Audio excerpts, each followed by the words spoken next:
नमस्कार, आप देख रहे हैं नेक्स्ट 9 न्यूज। मैं हूं आपके साथ दीपक गुप्ता। जानकारी दे दें, शिवसेना के नए मालिक या यूं कहें नए अध्यक्ष बने हैं एकनाथ शिंदे। तो लाजमी सी बात थे, अब जब बड़े पद पर आए हैं तो कुछ बड़े नेताओं के खुलासे तो करते नजर आएंगे ही।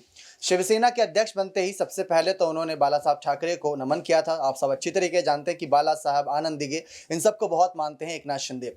लेकिन अभी तक भारतीय जनता पार्टी के समर्थन में उतना नजर नहीं आ रहे जितनी उम्मीद की जा रही थी। अभी हाल ही में 2 उपचुनाव हुए, उसमें से एक में बीजेपी जीती और एक में कांग्रेस यानी महाविकास आघाड़ी सरकार की जीत हुई। और उसको लेकर शिंदे ने कहा कि अगर एक सीट हार गए तो क्या हुआ, 3 राज्यों में सरकार तो बनी। बात सिर्फ एक सीट की नहीं थी, बात 26 साल पुरानी सीट की थी। बात उस सीट की थी जहां पर बीजेपी का अच्छा खासा दबदबा था। बात शिंदे फडणवीस के गठबंधन की थी। तो उस पर जवाब देते नजर नहीं आए। तो इससे साफ पता चल रहा है कि शिवसेना का जो कुछ भी उन्हें चाहिए था वो उन्हें मिल चुका है और अब बीजेपी के समर्थन में क्या ही कहते नजर आएंगे। अब शिवसेना चुनाव चिन्ह इन्हें मिल चुका है, एकनाथ शिंदे नए अध्यक्ष बन चुके हैं। इसके लिए महाराष्ट्र भर में रैलियां कर रहे हैं बीजेपी के साथ मिलकर, ताकि बीएमसी चुनाव के भी प्रचार हो जाए। तो इस तरीके से यहां पर अपना कहीं ना कहीं समर्थन जुटा रही है। अगर बीजेपी और शिंदे को इतना डर नहीं लग रहा तो बीएमसी चुनाव की तारीखों का ऐलान भी क्यों नहीं हो रहा? सबसे बड़ा सवाल ये खड़ा होता है। जो चुनाव 2022 के अंत में हो जाना चाहिए था वो 2023 के 2 महीने बीत जाने के बाद भी उसकी तारीखों का ऐलान नहीं हुआ। अब शिंदे के खुलासे के बारे में जान लेते हैं। शिंदे का खुलासा साफ था कि मातोश्री से रहकर उद्धव ठाकरे अपना कामकाज करते थे। जब बीजेपी की सरकार के साथ शामिल थे तब भी ये बीजेपी के साथ गठबंधन कहीं ना कहीं तोड़ने की कोशिश में लगे रहते थे। ये सारी जानकारियां समय समय पर शिंदे ने दी थी। और जिस तरीके से यहाँ पर शिंदे ने यह भी कहा था कि कई सारे विधायक इसके खिलाफ थे कि एनसीपी और कांग्रेस के साथ गठबंधन ना करो, जिसके खिलाफ बाला साहब ठाकरे हमेशा से थे।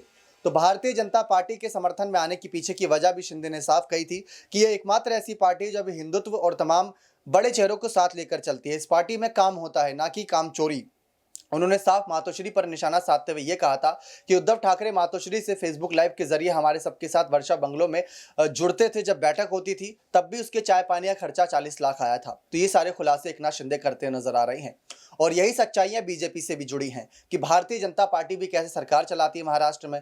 महाराष्ट्र की नगर पालिका को यानी महानगर पालिका जो है उसको सबसे अमीर नगर पालिका कहा जाता है। सबसे अमीर स्टेट में इसकी गिनती की जाती है और विधानसभा सीटें भी यहाँ पर ज्यादा हैं। तो ऐसे में शिंदे जैसे बड़े मंत्रियों पर बहुत ज्यादा उम्मीदें टिकी होती हैं। कुल मिलाकर देखा जाए, कई नेताओं ने यह कहा था कि फडणवीस आपका इस्तेमाल करेंगे, यूज एंड थ्रो करके आपको फेंक देंगे।